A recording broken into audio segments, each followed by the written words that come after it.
Hey everyone, and welcome to After Hours here at Linda's Lecture Quilters on the road, I guess I would say. I am live here from Little Rock, Arkansas. I forgot you're shorter than I am. I'm shorter. I'm live here from Little Rock, Arkansas at the Southern Belle Retreat alongside Joanne Knight.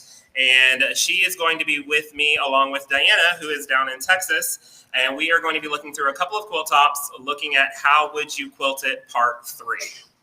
Exactly, part 3. But before we get started, let's say hi to the audience. Let's say hello to the audience. I just love having an audience. All right, Southern Bells, get ready. Here we go. All right, tell them hi. Hi. They put on their Sunday best. I see that. They look awesome out there. Yeah. There we go. Well, thanks for staying in the room to join us tonight for our live. Corey and I are so excited to have Joanne and to kind of go over some quilts and show some ideas. And you guys pop some questions in the feed if you want. We're here to answer questions along the way. So, Corey, before we get started, what do? As always, before we get started, make sure you subscribe to our channel. So it's going to be right down at the bottom right-hand corner. I love how some of the people in the audience are doing it with me. They know. It will be at the bottom right-hand corner. After you click on that subscribe button, make sure you click on the little bell that shows up so you can get notified whenever we post new videos or whenever we go live here at After Hours. Ding, ding. That's right. I just keep forgetting. I keep forgetting this. I got to watch my hands. Gotta watch your hands. All right, what are we going to do? All right, so I am super excited to get started, Corey. So let's go ahead and get started on the first quilt and go from there. Okay, let's do it. So let's bring this up here. Hello. There we go. All righty. So this quilt right here, Diana, I know you have a story about this quilt. Do you want to tell us about it? I do. So basically, these quilt blocks were made by a group of women that get together twice a year. They're called Sisters of the Heart, and they meet at retreats anyway twice a year. So they bring some fabric, and during the retreat, they all kind of complete a block, and then it gets put together, and then somebody wins it. So, and the nice thing about this quilt is, she sent it to us, wanted to get some ideas for designs. The hearts, the hearts mean, basically joining them together. So that's why there's hearts, and then there's like connections in between. It's bringing all their hearts and joining their friendship together. That's why the hearts are on there. And then while they were at the retreat, they saw tons of monarch butterflies. And so the backing will actually be all butterflies. And so it's always kind of nice to hear a story behind the top. Right. So when we're trying to give some tips and ideas on how to quilt it, we can try to incorporate that story a little bit so there's a memory with that quilt. So with that, Corey's got all of the designs. Okay. So when we were looking at this one, Joanne, talk about look at the piecing of this. And we talked about this last week with sampler quilts. Right. You work yourself to death trying to quilt one of them down. Talk about that with us.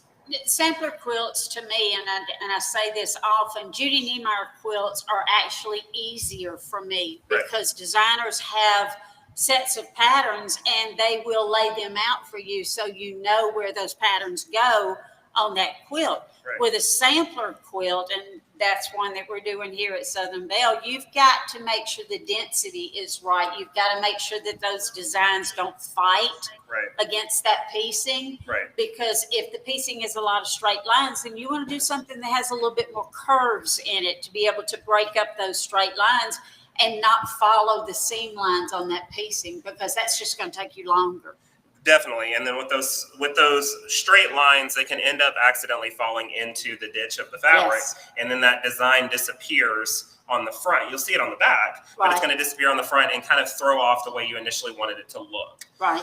Something with this type of fabric and these colors that we've got along with this, you're seeing a lot of traditional set there. So you're looking at possibly maybe some feathers to help soften all of those straight lines. Right. So it's not a modern quilt. Right. It's not one that you would, or that I would typically put modern designs on. Right. Something that's heart themed, something that is feathers that would soften it up just a little bit. Not something that is really big. it's on point, so you don't have to really be concerned about the rows and the seam lines on it, because your design is just going to flow on it. Through that. Yeah. So we were looking at one like this, for instance, and this one has a lot of feather, a lot of kind of secondary echoes on it, which kind of go with the flow of the piecing. You'll see pinwheels on there. You'll see a snail's trail on there. It works in that circle, so it flows with that naturally. And this is a pattern by Linda Taylor, and I believe Dianna has the name of that one. Yeah, this one's called Feathers and Swirls. Okay. Well, and what I like about this one is it does have swirls. Yes. It's not just feather after feather. If you just put just all feathers on this quilt, you're going to lose what the quilt is. But if you mix it up with those swirls in there, then you're going to add some more interest to it to be able to do that. Definitely. So if we looked at that, that's kind of more of our edge-to-edge portion, just to throw that over there. But if you wanted to kind of step out of the box and do something a little bit different in each little set, I would let's look at the hearts, the hearts, for instance. So on this one, if you've got it working right, we were talking about some type of radiating line. Yeah. In this one.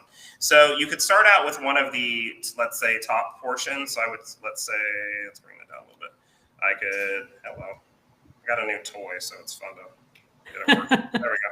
You could start somewhere right here, and you could drop down to here, do a little bit of stitch in the ditch around that heart, go out, back in, stitch in the ditch, out, back in, stitch in the ditch, out to that corner. So you're hitting that point, back in, stitch in the ditch, and you could do this all the way around. Now, granted, I'm doing it with a bright green so we can see it on screen. However, you could come in with a nice white on this one, maybe a pale yellow, even almost white, pale yellow to go with the yellow in the quilt. And you could do that all the way around, whether you're a freehand or computerized quilter, and work around this. And you talked about these radiating lines helping with the piecing. Talk about that with me. Well, because the radiating lines are going out at an angle, that's better, because this is a log cabin type block. So it's got seam lines that are going to go horizontal and going to go vertical. So if you try to do like a crosshatch on it, for example, then the quilting is going to get lost. But if you do radiating lines that go out from that heart, whether they're a straight radiating line or whether they've got a little S curve to them that go out from that heart, what that's going to do is give it a little bit more interest, and you don't have to fight with those straight lines that go horizontal and vertical. So bonus. Yes, score there. Yeah, so that, that makes it really easy to do. Right. So that one is going to look great with these. Let's look at our next quilt in the lineup. Well, really quick, I just wanted to make a point that, you could actually, in the heart, to bring the butterfly part to it, you can actually do like a freehand butterfly in each little heart to kind of connect to what the quilt was about. So. I was going to draw that out, but it'd be more embarrassing. And if you you didn't ask me to do. No, thank you. But if you do that same theme, because you have heart blocks that are consistent in that, so if you do that same theme in each of those blocks, then that's going to make whatever you put in those alternate blocks stand out more. Because it's going to be consistent in every single one of those heart blocks. And then you can really go in and do something different in the other pieced blocks. It gives it some consistency and gives your eye a place to rest. A little bit of interest too. And it's tying in, like Dianna said, the back of that fabric with the front of the quilt as well. Just in case the back of the fabric is, like I said, monarch butterflies. That's a very unique pattern, which was super different from what's going on the front of this. So tying those in together would give that meaning of why the back is the way that it is. Exactly. So and it'll look more like they go together. Rather than you just slapped it back on there. And called it a day. Okay. All right. So let's look at next what we have in the lineup. I love this. This is a Storm at Sea. And this has a lot of color, a lot of wild fabric. The thing about Storm at Seas is when you're looking at them from let's look at edge to edge first, and then I want to talk about the block side of it. So a lot of straight lines in this. There are curves to it, but there's a lot going on. And you never know what can I put on top of this to help work with it. Well, and this falls back to one of y'all's earlier segments that you did, thread color. Yes. you've got all these different thread colors, and you're going to work yourself to death if you change threads. And you don't want to do that with an edge to edge, certainly. No. But you could pick a neutral thread. You could pick a gray thread to be able to put on this, or an off-white thread to be able to put on this. Right. And you're going to work less by having the same thread that goes throughout the whole through quilt. all those colors and works well with it. Yeah. So from an edge-to-edge side of things, listening to the quilt itself, how it says storm at sea, I'm thinking when it's a storm at sea, I'm thinking a ton of waves. Right. I'm thinking a lot of rough current wave like that. Right. So I would come in with Anita Shackelford's Modern Waves on this one. Yes. The way that it gives this quilt a three-dimensional look, it looks like that piecing is popping out at you. Right. Which is super, super cool. And it's going to stitch out really fast. It's going to stitch out really fast, and there's several different versions. One will go left to right and then right to left, and so you're able to get it done in a hurry. Right. Okay. And as it's designed, it's not going to be so dense that it's just really going to be a problem. It's going to it's just going to make it wave on there, and it's really pretty that way. Right. So if we were looking at breaking this down into block segments, if you're wanting to do it custom, it's really not much more than you would, take for granted on it. So I want to open this one up. I'm going to go to our Storm at Sea. And if I go into this quilt, let's do this section here. And I'm going to change my color. Let's go to red. If I go into this quilt, you honestly only have this block here. Which is a circular kind of block. Right, with some points here on the end. Right. And then you have the inside part of a double wedding ring right here. Yep. That's all that quilt is. Yep. 2 blocks at the end of the day. The piecing's phenomenal. It's by Debbie. She was a first week Belle here last week. Right. But when you really put it down and put it together, that's all those 2. So you really only need 2 patterns. Exactly. To work with that, balance them out, and it's going to help you not work yourself to death when you're putting those 2 together. And you want 2 patterns that are going to look different. Right. Okay. If you're going to put patterns on there that look exactly the same, then you just as well do an edge to edge on it. Right. Because you haven't gained anything. You need to be able to tell the difference in those 2 patterns whenever you place something on there, so that it says, okay, let me go see what this person did to this quilt. Let me see what they quilted on this quilt, instead of that's the same thing over and over again. Right. So if you were looking at it from a digital standpoint, or even from a freehand standpoint, you could take this, and every other one of those blocks, you've got something in the portion that's going to fit right there. And then you've got the other one in that double wedding ring center. The density on this is a little off. I would switch that up, but it's the idea behind it. Yes. It's just literally those 2 separate patterns that you're going to have to go in and just throw something in there. Well, and it's going to go back to that circular motion. Right. It's got that circular motion, and because you're only using 2 patterns, it's not going to be hard to play those off, and it's going to be easy to see where they go. Right. It's just kind of repeat over and over again every time. And slap it in there. Yeah. So if you were looking at it from a freehand standpoint, we could, I'll leave the boundaries. By you mean you? You the freehand. Yeah. You're the freehander in this group. By you, That's you mean you. So if we were breaking it into this intersection, I liked that digital design. That was one of Linda Taylor's, correct, Diana? Yes. Yes. Okay. So that digital design in that section here, I'd probably start right here in the center, and I'd build it with a swirl until I get to that outer square. Yeah. Right here. And then from there, I'm going to start with feathers. They're going to come all the way out. And the good thing about feathers is they fit in to those pieces. Well, and what you're doing there is you're emphasizing that circular motion. Right. Is what you're trying to do, is say, hey, look, this is actually a round piecing here. Right. And it kind of gives it that movement like that edge to edge did, even, where it kind of makes it pop out in certain spots because it's kind of flipping the piecing around. Yeah, that's about Corey, I think you got a new pattern, Corey. Oh, hot dog. Look at me. Fancy. Yeah, that we're going to. Yeah, that's about what my feathers would look like, Diana. And then this section here, you had a great idea of what you would do from a digital standpoint, from a computerized standpoint, but it can play well with freehand as well. And you talked about doing some type of S-curve. Yes. Right. So I could start up here, and let's say I can start up here in this top section, and I can just S-curve that, do a little bit of stitch in the ditch, S-curve, and it's just moving around all the way through this section. Because if you do a regular crosshatch on that, then you're gonna, sooner or later, you're gonna hit some of those piecing places. Right. If you do that S curve, you're picking up the curves of the feather. Right. But yet you're not doing a crosshatch. Right. So that's the first point of that. But if I wanted to travel up the ditch, or I could start and stop again, I could S curve the other way, and then I've got a plaid crosshatch that has the movement of what the quilt is already doing. Right. So all the way up. I like that. That looks really good. Oh, thanks. But like doing it live, and it's not. Yeah. Yeah, I'm kind of looking at a couple of those and go, really? Hey. I'm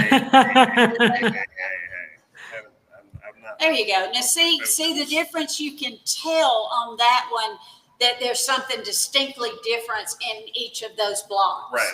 And so because there's something that is very different in each of those blocks, then it gives a lot more interest to me. Yeah, definitely. I like the way that it moves and the way that it bounces. So Corey, on a quilt like this, if you were doing, whether you do edge to edge or custom like this, what color thread would you use? Would you like use a muted thread, just kind of like a bone or something like that, or would you use a color? Going back to the edge to edge portion, when it comes to that color, depending on what you're doing on this and what the end use case for the quilt is this going to be something that's only coming out every now and then for the to show off to the family, have for holidays, have for get-togethers, or is this going to be something that's going to be heavily used? Right. If it's something that's going to be heavily used, I would look at maybe like an Omni 3002 natural white. The natural white picks up a lot of good color. 3021 ash gray picks up a lot of good color. We like that one. We like that one. Here at Southern Belle, we're using Primo Soft Warm Gray 4. That eats up color of everything around it. It looks good on all these colors behind us. So that's for like a heavy usage. If you're doing something where it's one of those things that's only going to come out, not a lot of people are going to use it. It's not going to be wash dried, or kicked around. I might do probably some heavier custom work on this and go in with a micro quilter. Yeah. A 7007, the silver micro quilter.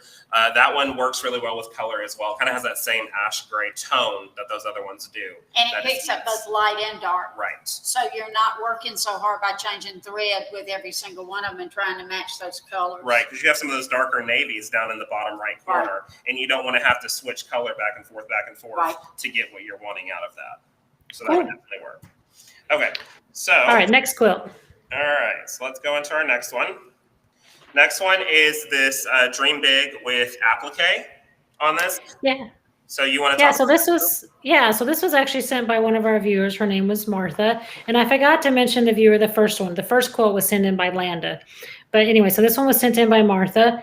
And basically her client, this is her clients, took obviously a Dream Big panel, appliqued these hummingbirds and flowers on there. And she just like her client only wants edge to edge. So we're going to give her an edge to edge idea, but Corey and I came up with a really good, pretty custom idea. So that would be my fave, but let's go ahead and show the edge to edge and give a color idea with that. And then show that custom. Okay.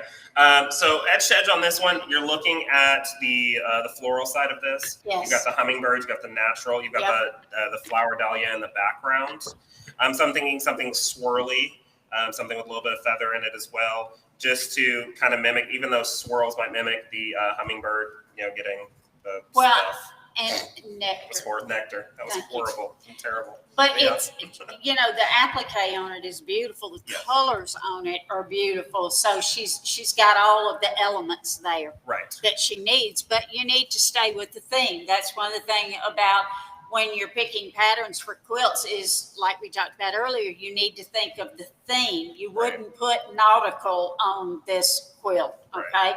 Y'all are going, no, but you'd be surprised how many times that happens. So, you have to think of what the theme is. Who is the quilt for? Right. Is it for somebody that's masculine or somebody that's, graduating, it's a grandson or something like that. So the patterns need to fit whatever the quilt is, but they also need to fit who the quilt is going to belong to whenever you get done with it. Yeah, definitely. So on this one, I would go in with this nice swirl, just to bring all these together. Now, obviously with black on it, it looks kind of harsh with the black pattern. I would be going in with more of a light pale, even if, I mean, you could even go in with a pale, like opalescence variegated to bring in that background to kind of tie them together. You could go in with a smaller thread, like a bottom line, even a thinner thread, since you're going over that applique, just so it doesn't take away from the applique as much. Well, and the thing about this pattern is it almost looks like flower stems. Right. If you look at that, then the feathers are coming out kind of from a central vein. Okay. Like the leaves of it, basically. Right. Yeah. So it looks almost like a flower instead of just a feather that's going left to right and going all the way across that quilt. Right. Right. So you have that from an edge to edge standpoint. Now, if you were taking this up a notch. Well, so the edge to edge, Corey keeps forgetting. He's so excited. I'm so excited. Yeah. Yeah, the edge to edge is called Feathers and Swirls, and that was by Judith Craker. Did I say that right? Yeah. Okay, so that was by her. So I know they like hearing the name of the patterns in case they like it. And yeah, like he was saying, just remember that this is just kind of so you can see the pattern, imagine in those lighter colors and how it would look in those lighter colors. It's just going to look like a little bit of movement and like flowers that are in the background. Yes. Yeah, definitely. Exactly. So we're going into this from a more of a custom standpoint. The first thing you need to break this down, and Joyce brought this to our attention. She said you have to imagine how big those hummingbirds really are. That's a 45-inch wide panel. Right. So those hummingbirds are going to be quite large when you're working with them. So take that into account and take that into thought when we're going into the design process. Right, because you don't want to leave that big a space with no quilting in it, because if you do, it's going to puff up. Right. Okay, and especially if you use a higher loft batting. Right. Then it's going to puff up and it's not going to wear very well. It's not going to hang very well. Right. So on this one, first thought would be going in with a crosshatch in the background just to kind of blur the flower in the background, because the applique is really what the center stage, that's what the show is on this quilt. So you could come in, doesn't have to be a super tight crosshatch by any means, but it could be something that could easily just sit there in the background, not take away from what's going on. Okay, where I wouldn't stop at mid crosshatch, but just to get the idea to kind of separate the two pieces away from each other. Well, you could also do line work. You could do line work. You could do line work so that it looks almost like wallpaper in the background, and just do straight line work. And with straight line work, it'd be really easy to jump over those hummingbirds and jump over those flowers. Right. To be able to do that. And keep it going the whole time, so it'll be less work for you if you do that. Definitely. You can also go in with these, with this applique. I would do a little bit of Trapunto work. Yes. So I would I would have just my regular, probably 80-20 on my bottom layer of batting. Right. But for these certain pieces, I would go in and cut the wool or a cloud loft even to go underneath those sections to make them pop away from your line work or your cross hatching in the background. And around these, you could come in easily with just a little bit of a stitch in the ditch is all you would need. So you would go around these. I would also fill in the sections that you have the line, go all the way around any of these little pieces just to lock this down, because we talked about how large this really is. Yeah, it's got to have some definition. Right. Especially if it's some kind of Trapunto, it has to have some definition there, but it doesn't have to be overpowering. Right. Doesn't have to be anything crazy. You also think about the section of the bird, or the hummingbird, excuse me, in this green portion right here. I would come in probably with a clamshell, nothing large, but something to give it a little bit of definition, but to also lock that down, because that's got to be almost the size of my hand, maybe a little smaller. Yeah. And you don't want to leave that open with just a puff, even if you are doing Trapunto. Well, and you don't want to come back with a crosshatch, because if you put a crosshatch in the background and then you put a crosshatch on the hummingbird, that's not going to look very good. You should have done an edge to edge. Right. You don't want to do that, because there's not going to be any distinction between the background and the bird. Right. So I could. Could you put like a little echo in there instead of a clamshell, like just kind of like we were echoing, so it's. You could. You could definitely do a little bit. Portioning out. Yeah, you could. Just to kind of, like that. Just something that is going to hold some of that down. Right. Yeah. And that's completely up to you, whatever you want to take with it. And these leaves are really large.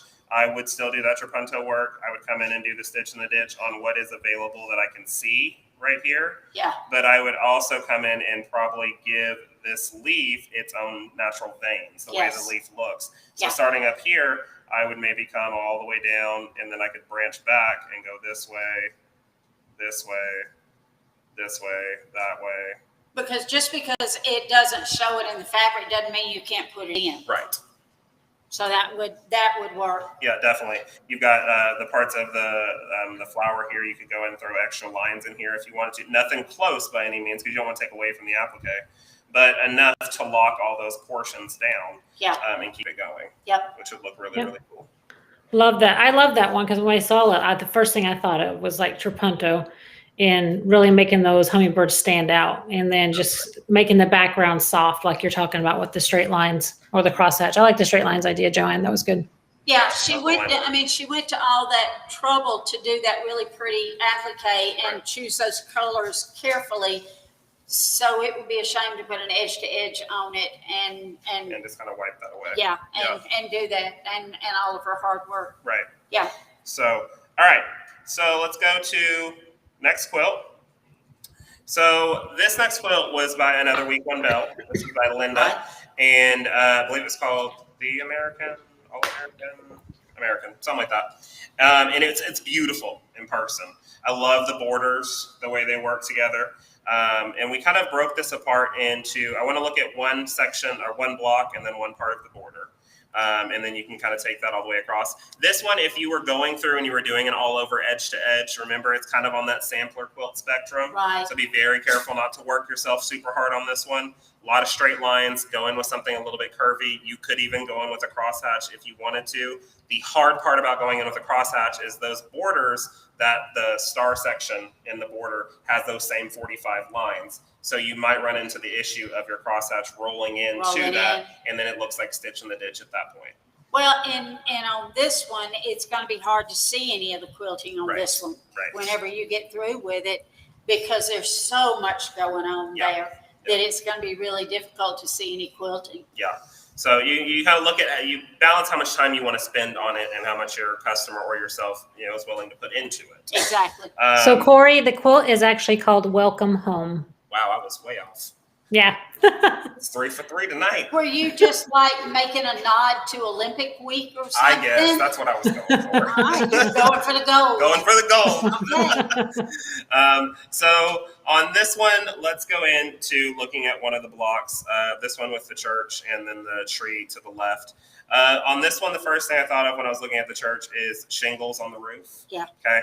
I would come in with a clamshell, an upside down clamshell. Which is basically an upside down clamshell. Right.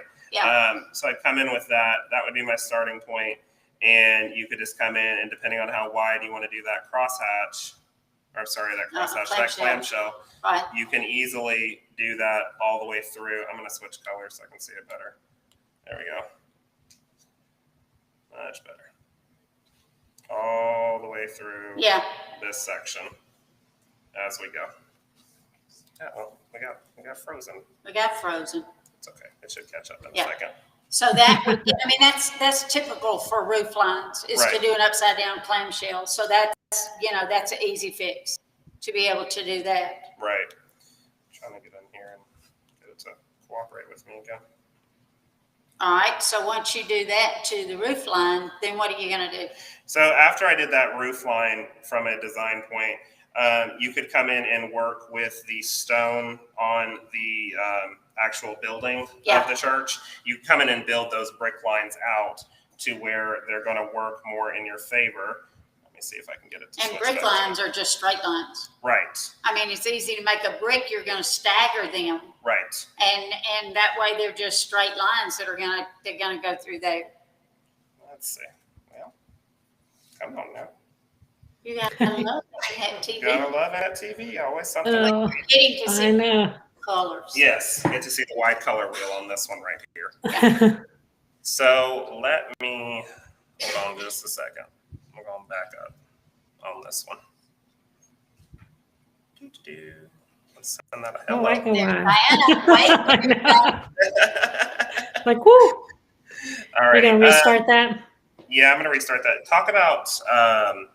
I think it's going for me now. Actually, hold on. I say that. I was like, don't put me on the spot too much. You might have got out of talking. Hold on. I might be able to work this out. Okay. There you go. Let's see if we can get back together with color on this one. So let's see. Let me draw something weird to see if it shows they got up. a There you go. Roof? All right, pink and green roof. That's what we're working on. All right. All right. So stonework on this one, just like the background of the flower from last quilt. Right. Yeah, you could go in with just a straight channel log and come in and start just your line all the way through, and then drop down and then throw random ones back and forth all the way. And that would be your brickwork. Right. And it's really easy when you get close to those angles, Right. especially if you do staggered bricks, okay? When you get close to those different colors, then you just have a shorter brick. You have a shorter brick. You have you could do a little bit of stitch in the ditch around that to continue that and just bounce back and forth all the way through. And the thing about that is those bricks don't have to be in 100% perfect alignment because, like you said, they are staggered. They are staggered. So if you have to have one that's a little bit longer, one that's a little bit shorter, then that's easy to compensate for. Right. In the background here, we could look at doing a little bit just of a simple loop. Nothing crazy, but just something to tie those stars together. Yeah, because that's a dark background. Right. You don't want to go in and throw a ton on top of that, just because one, you're not going to see it by much, and it's a little bit of a busy one as well. But you don't want to leave that unquilted. No, it can't stay unquilted. But there again, you have to do something that is different than what the roof line is. Right. Because you have to be able to tell the difference between the two. Right. At that point, you might as well just throw an edge to edge over it again. Right. Here in the tree, the top portion of the tree, you could come in with just a simple continuous curve all the way around through here. These are just basically flying geese at the end of it. I mean, that's what they are. But you could go in with a point-to-point triangle. If you were wanting to plop those in really quick, you could take off your belts if you're a computerized quilter or a freehand quilter, or if you're moving the fabric around and just move those just to create simple arcs. Because that section of this quilt, those are probably only 2 inches tall. Maybe I 3. was going to say, how big are they? Because that's all that they need is that right there. Right. If they were larger than that, then you could come down and put a little loop in there. Would you like to put a little loop in No, there? thank you. Okay. All right. I'm perfectly fine sitting right over here. I don't know. I think I'd like to see you draw. Audience, what do you think? No. Oh, yeah. Not on internet TV. I'll draw it. You can just say you did it. There you go. You did it. That does not look like a loop, and it certainly doesn't look like an apple. You put apples in the tree. But now, right here, you can put a tire swing. Oh. You could hang a tire swing from a tree.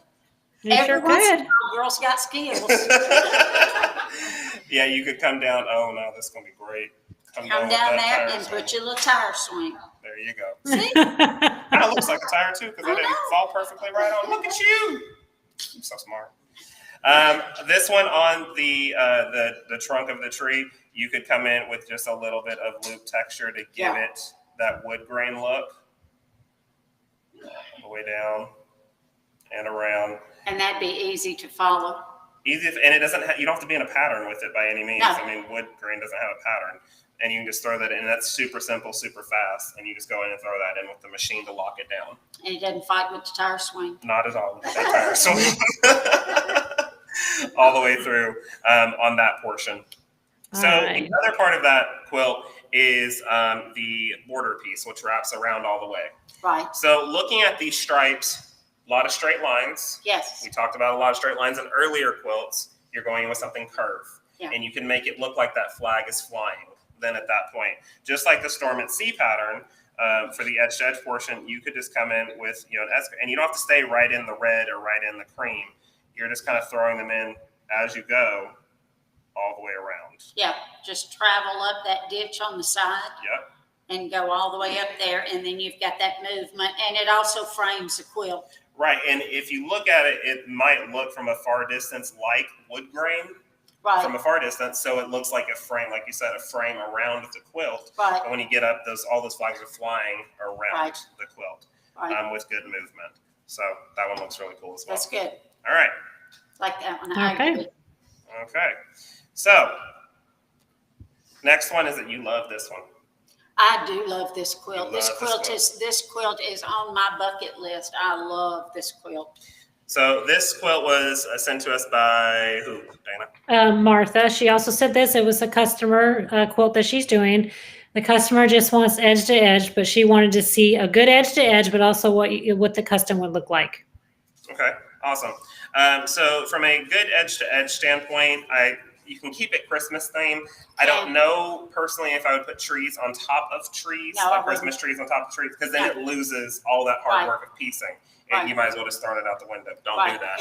But you might as well, I would throw that on there. I would look at something holly and berries. Well, that's taking the theme a little bit too far. Right. If you do trees in the background and you've got a tree, then it's kind of overdoing it with the trees. And then your eye doesn't have anywhere to stop, and then you end up getting overwhelmed. But you're right. You could do holly leaves. You could do berry leaves. You could take your cue from that in the middle that has the little vines and do really nice vines going through there and creating some movement with that. Right. And they would come out both sides. Right. Yeah. So from an overall edge-to-edge standpoint, you've got something with holly and echoes, a little bit of berries into that. If you were going over that, you could go in with a nice natural cream color thread, and that wouldn't take away from all the hard work and the piecing.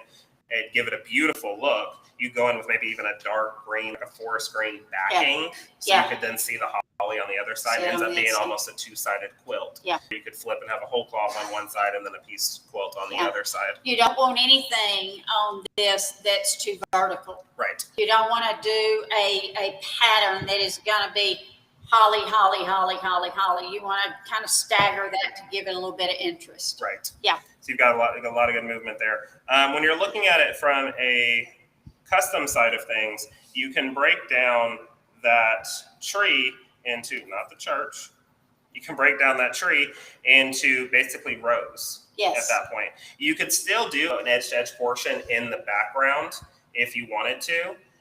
Like those holly, those berries, anything like that, just to do something like that in the background. But then you could go in and work on those row by row by row. So I will go ahead and hop on those rows. Well, you've got the top part of the quilt that's really busy. Right. Okay, so the top part of it is really busy. All right, so what are you thinking about that? The top one, I mean, like you said, you've got it down into those. This is a row, this is a row, this is a row, this is a row. And you could go in and find something here, depending on how you want it to be. I don't know. How would you do this, actually? I'm trying to think, because there's so much move. Don't look at me like that. I'm trying to give you, this is your time. Here you go. Here's the pin. So what would I do with this? Yeah. It's a lot, isn't it? Well, it's just that it is probably small. Yes. Okay. So instead of doing, it looks zigzag to me. Okay. I don't want to put a cross. I'm a real fan of S curves. Okay. Okay. Because if you do diagonal lines that go across on that, then it's gonna be okay. Here I am. I'm diagonal. Right. But if you give it that S curve, then that breaks up some of those. So I'm talking S curve from left to right or on the 45. I was talking about this one. Oh, this one right here? That one right there. Okay, so you're gonna have to blink better if you want me to know which one you're talking about.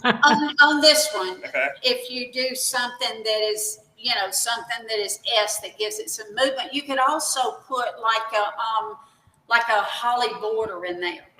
Okay, something that goes and center it in the middle and then branches out in both sides, and then what that would do with that one that's farther down that has the vines and the berries. Right. Okay. You could use a red thread on that one, and then it kind of picks up that other one that's down there a little bit farther. Right. Kind of mimic that design in that one right there. Yep. It's just really busy and not a whole lot is going to show there. Right. You could also look at, if you were wanting to break this top one into two different triangles. Yeah. You could have a split right down the center here. Right. You could throw in some type of triangle pattern here, and then another triangle pattern, 1 and 2. You could concatenate them, which is one and the other. Yeah. You could put 2 whatever designs in, but that way you could break that, find that center point, and build off of that with multiple triangles all the way through. Well, and have something that has a channel.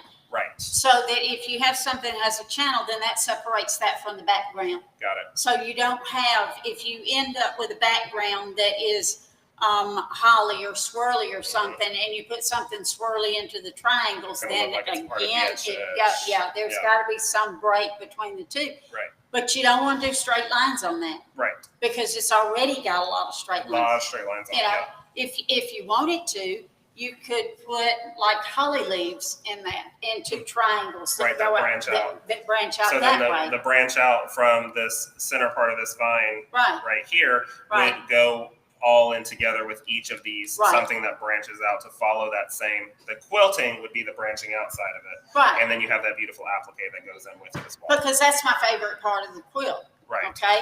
You can also do something that is kind of a swag and hang Christmas ornaments on it. Look at you.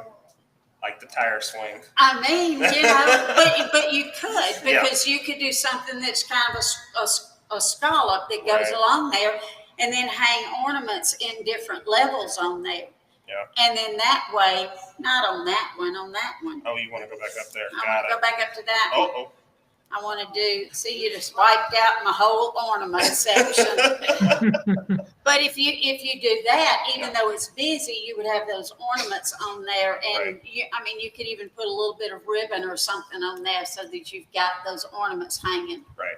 Something like that. So Yeah. it's just kind of breaking that down and seeing how it's going to work. But I like the point that the center part of the tree is all branching out. Right. So work on that everywhere else in the quilt as Right. well. Yeah. Right. And then that seems to pull it all together, because right now it's just a lot of different blocks. It needs something that makes it a little bit more cohesive. Definitely. Could you do the background like a simple background for somebody that just wants to do very, very basic custom, whether it's, a crosshatch or stipple or something simple in the background, and then just kind of embellish in each little spot? You could the same thing with the Dream Big with the applique on it. You could go in and make that back look like wallpaper and do nice line work on it. Yep. And that would just straight line work. Throw on that horizontal channel lock and just do straight line work all the way through this. And that's going to separate that background from that front part of the quilt. You have those straight lines going. You know that you're not going to do straight lines on the piecing because there were so many of them. You're going in with curves. No. That's going to solve that issue right away. If you load it horizontal, then you could have the line work going vertical. Right. Okay. And you could have line work that goes vertical, and maybe you've got a straight line here, and then the next line maybe has pearls going down. Right. So it does look like kind of look like the ribbon or the string of cranberries. Right. Kind of in the background, kind of like that would be on the staircase or something. So many ideas. So many good I mean, ideas. that'd be one thing to do. If you think that the line work is going to be boring, then every once in a while put your roll of pearls in it. You load it horizontal, and that's really easy to do going down. Right. And the thing about loading it horizontal is that tree's in the center. Right. So if you load it horizontal, then you've got a pretty good bit of space there that you can carry on with that line work. Right, and get all that background done without being interrupted. Definitely. Yeah. Okay. Yep. Well, good. Hey, so Corey, there's a few questions that we have. Okay. So you guys have to put your thinking caps on. Oh, yeah. So the first one was on the first quote we did for Landon. She's on here. She's thanking you guys. Loves the idea of the edge to edge. Just wants to know, like, she was going to use a yellow type to kind of go in there. And you guys were talking about it maybe a pale yellow. Do you have an idea of what color and glide that pale yellow would be? Oh, now put me on the spot. Why don't you? Pale yellow whisper. Oh, there it is. Oh yeah. Yellow Good job. Whisper is a really light pale yellow that would work well with this. If you're wanting to stay with glide, I would probably go with Yellow Whisper because it has that lighter tone. It would pick up that yellow fabric. Yes. And there again, it would make it all go together, and it would make it all mesh together, which is really pretty. You don't have to go with a gray or a white or a cream. Right. You can go with some kind of really pretty buttery yellow or something like that gives it just a hint. Yeah, just a little something. Yeah. All right, and I got two other questions real quick, and then we'll call it a day. But earlier on, somebody had put on there, she's looking for ideas for a large open half square, I guess a half triangle. Half square triangle, HST. It just says half triangle. I have a client bringing me a quilt. She used all solid fabrics. So she has half triangles with all solid fabrics. Do you have maybe maybe one or two ideas for that, or like behind you? Do you have anything on a quilt that has triangles? Well, it depends on what she's going to do in the background, because there again, there has to be some separation between the background and between the triangles. If Okay. there is a background, If it there might is a just be background. straight half square triangles built Yeah. together out of solid fabric. If might just be. it's straight half square triangles where you just got triangle, triangle, triangle, then you could do two different patterns, and so it forms a secondary pattern. Right. Is by alternating those two triangles. That'd be an idea there. Yeah. Okay, perfect. All right, and so we have one more, then we'll like I said, so we have Kay from Minnesota, and she's looking for ideas for edge to edge for a stack and whack quilt. That's that one that all those points come in the middle. Okay. All right, so there again, and that's one where the fabric is fussy cut with a stack and whack, and it gives you, it's really pretty because you fussy cut those patterns, and they end up being almost a pinwheel, if I remember that just right. So there again, that's breaking up all of those sharp edges. Right. You've got to do something that is going to flow. It's not really a modern quilt, so it's not something that you're going to want to put a modern pattern on. Right. But it needs to be something that's going to flow so you can avoid all those points on those stack and whacks, because there's a lot of seams coming to the middle of that thing. And wherever you're designing it, especially if you're going in through with an edge to edge, if you have a computerized machine, you could put your machine at each one of those points and kind of make sure the pattern doesn't go straight through all those thick seams to save yourself from getting the hopping foot caught on it. Yep. If you have a freehand machine and you're doing a pantograph, same idea, put your machine on that section, and then on the pantograph, mark it with like an expo. Okay, this is where I need to kind of go around it a little bit to save myself from hitting and then dragging that quilt, because that hopping foot can't get through those thick seams on that. Yeah, that's a freehand dream. Yeah, definitely. Because you're going to be able to avoid those seams to Right. be able to do that. So that's a cool one. Definitely. Yep. Awesome. Okay, these are some really great ideas. See, I learned so much just like watching and listening, and I'm sure the audience did too that's in front of you, but also everybody that's watching. So that was really awesome. Thank you, Joanne, for helping us. Thanks for showing up at Southern Belle. I know, right? Appreciate it. That was a long drive right to my house. I love it. No. Yeah. All right. Well, audience, thank you so much for being here with us. Everyone, thank you for watching. We really appreciate it. So we hope you enjoyed this part 3 segment of How Would You Quilt It? We will see you next Thursday on After Hours. No telling where I'll be next time, but traveling all over the place. On After Hours here at